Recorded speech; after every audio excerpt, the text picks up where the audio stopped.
Imagine s'il existait une émission de télé comme la Star Academy, mais version foot. On verrait une dizaine de jeunes durant plusieurs semaines dans un château avec des entraînements tous les jours, des matchs, et à la fin il n'en resterait qu'un qui aurait la chance de signer un contrat de footballeur professionnel dans un grand club européen. Ça paraît impossible, parce que le foot, ça marche pas comme ça. Eh ben si, ça a existé.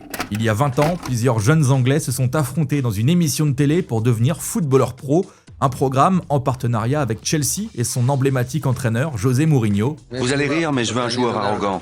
Alors cette émission a-t-elle tenu ses promesses? Le gagnant a-t-il fait carrière? On en parle aujourd'hui dans la petite histoire un peu trop méconnue de Football Icon.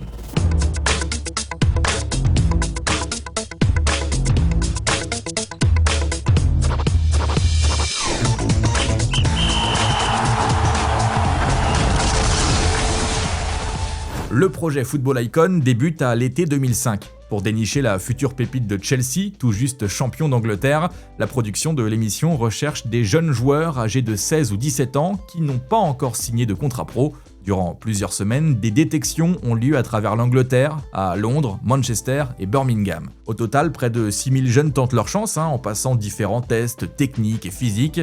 Petite précision, l'émission était réservée qu'aux joueurs de champ, impossible d'y participer pour les gardiens de but. Selon un barème utilisé au centre de formation de Chelsea, chaque perf rapporte des points et les candidats doivent dépasser un total de 55 000 pour faire partie des premiers retenus. Et ces détections permettent de faire un grand tri entre tous ces garçons. Il y en a des bons, des très bons, qui n'ont par exemple pas été retenus dans certains centres de formation, et puis il y en a des moins bons.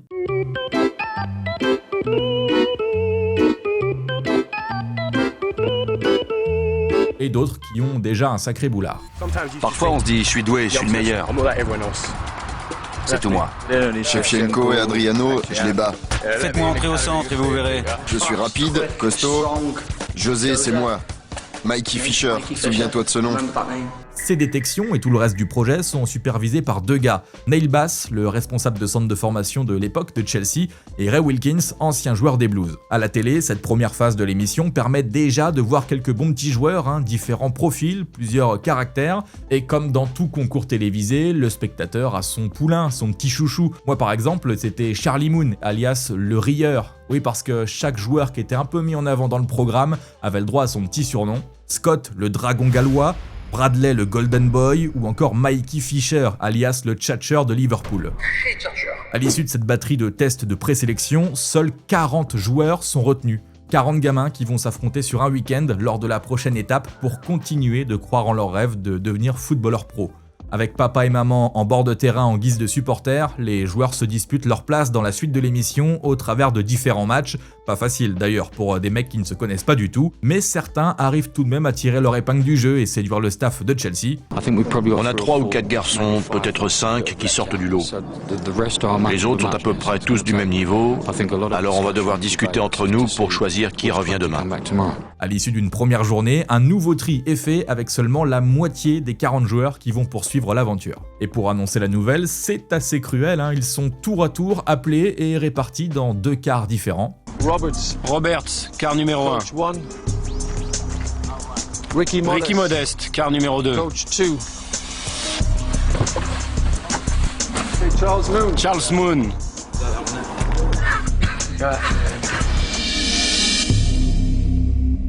Ray et Neil vont maintenant annoncer leur décision.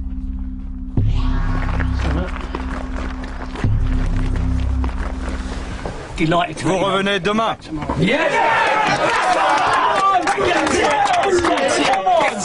Vous imaginez bien l'ambiance dans le bus des perdants, ceux pour qui le rêve s'envole. Dans l'autre, tout est encore possible pour la vingtaine de gamins qui ont rendez-vous le lendemain pour la dernière phase de tri. Les joueurs sont répartis en 2 équipes et jouent pour rejoindre l'Académie Football Icon. Sur le bord du terrain, le staff des Blues doit choisir de garder 12 joueurs et d'en laisser 8 sur le carreau. Ce sera soit Carl Reynolds le 7, Jordan ou Alan Morey. 2 de ces 3-là. Alan Morey à sa place. Il faudra choisir entre les 2 autres. Regardez-moi dans les yeux.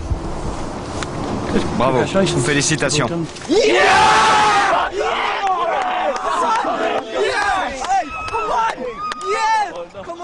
Joie immense pour les heureux élus, déception évidemment pour ceux qui rentrent chez eux à l'ultime phase de casting. Là, ça y est, on a la promo définitive de Football Icon. 12 élèves de 16 ou 17 ans qui évoluent à des postes variés, de quoi constituer une équipe, notamment pour disputer quelques matchs.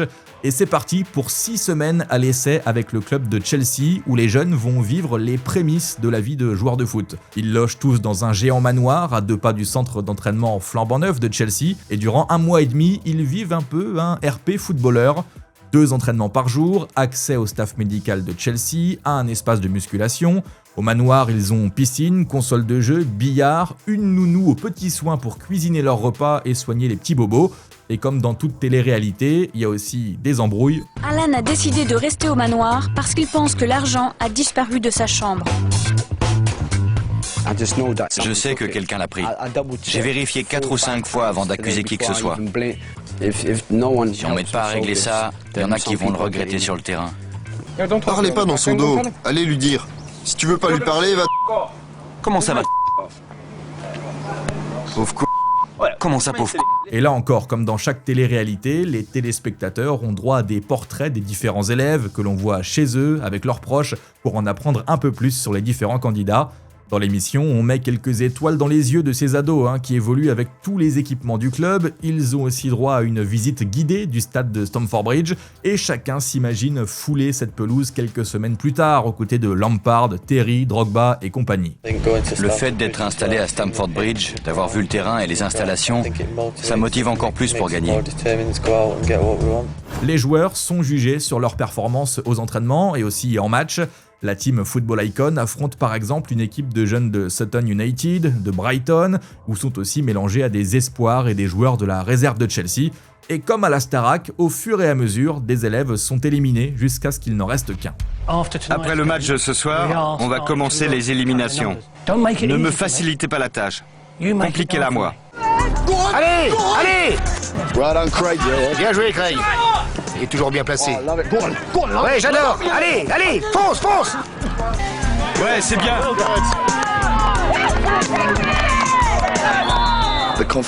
Ils ont pris confiance en eux. Commence à jouer maintenant. Il rentre!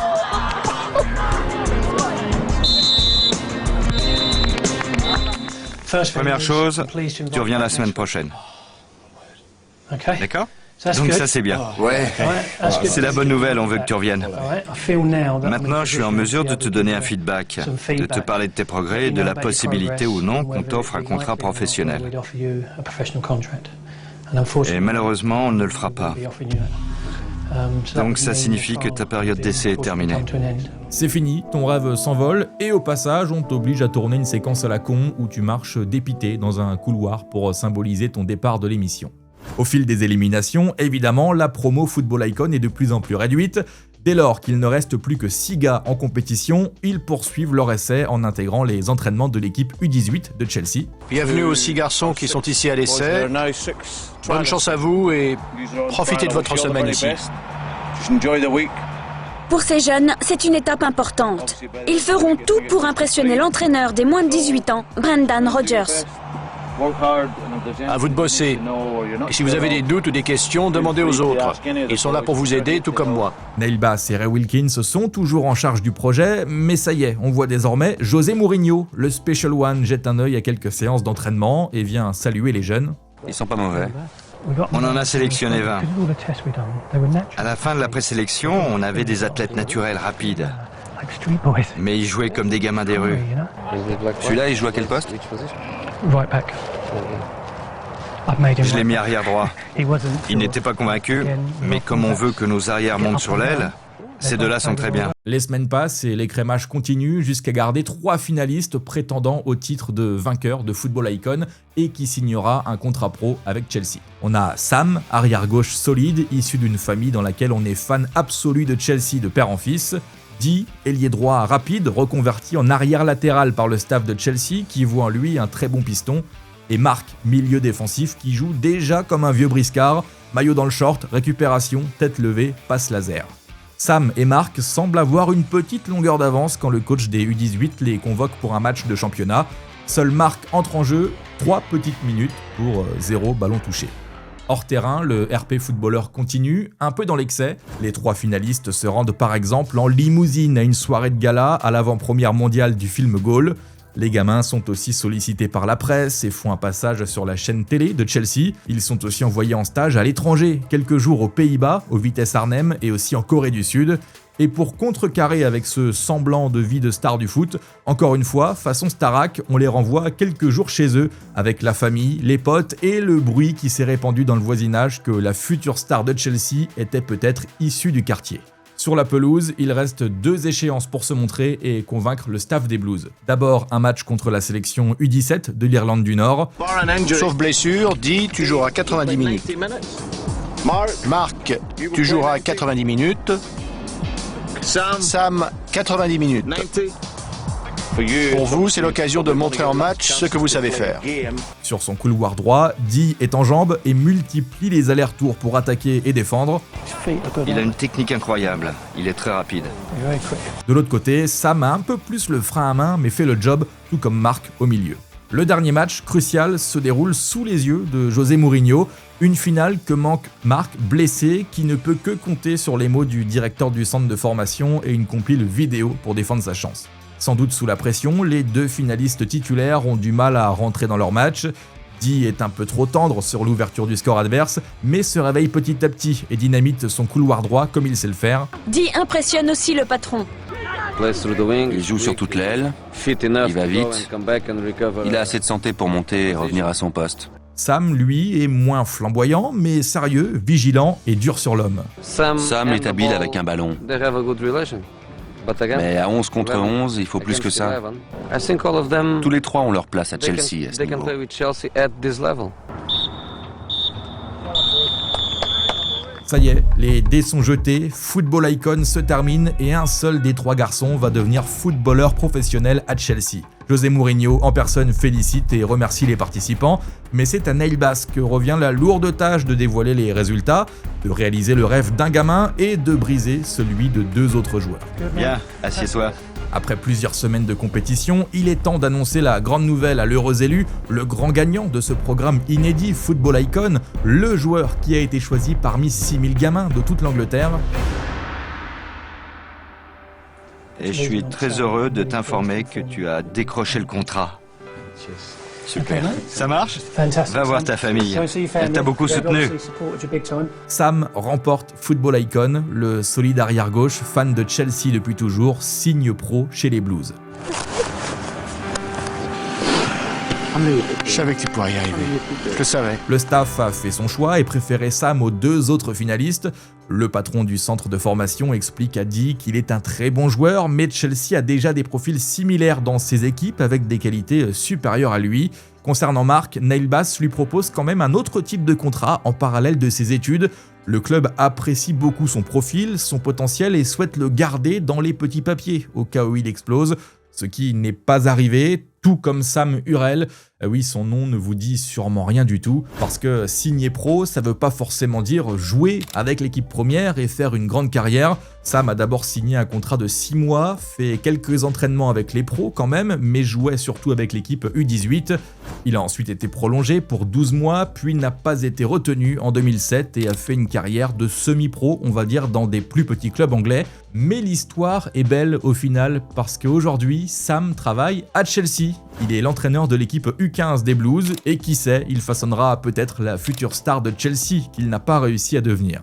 Si les participants à l'émission n'ont finalement pas percé, Football Icon est un succès à la télé anglaise, si bien que le programme est reconduit pour une seconde saison. On reprend le même principe, les mêmes codes, et on recommence avec la victoire au bout du jeune défenseur Karl Magnet, qui lui non plus ne portera pas le maillot de Chelsea en pro. Il évoluera en U18 et après en réserve. Bon, vous l'avez compris, le storytelling de base de l'émission ne va pas vraiment au bout, tellement le milieu du foot est compliqué, parce que même si les gagnants sont professionnels, ils signent un contrat, au final, ils ne vont pas jusqu'à jouer en équipe première, ce qui n'empêche pas l'émission de revenir quelques années après, en 2010, sous un autre nom, Football Next Star. 7000 jeunes tenteront leur chance pour cette fois-ci décrocher un contrat pro avec l'Inter Milan, entraîné par José Mourinho encore, tiens, quelle surprise.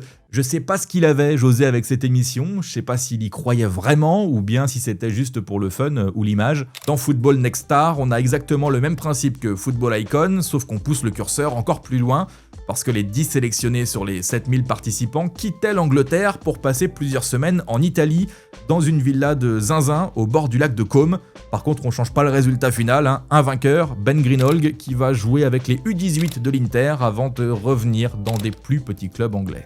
On arrive à la fin de cette vidéo qui est un peu un hors-série par rapport à ce que je vous présente d'habitude sur cette chaîne, mais je tenais à vous présenter ce concept, cette émission assez folle. Et puis moi, quand j'ai vu ça, à l'époque, j'avais 10 ans et j'étais fan d'un gars, regardez. Monsieur Drogba, le seul, l'unique, voilà, ça me faisait rêver, c'était une émission sympa, même si le concept était un petit peu trop beau et trop gros pour être vrai. Et puis c'était aussi le début des années 2000, avec les télécrochets à succès en tout genre. Pas sûr que ce genre d'émission puisse revenir maintenant à la télé ou sur internet, mais au moins, ça y est, vous connaissez l'histoire de Football Icon.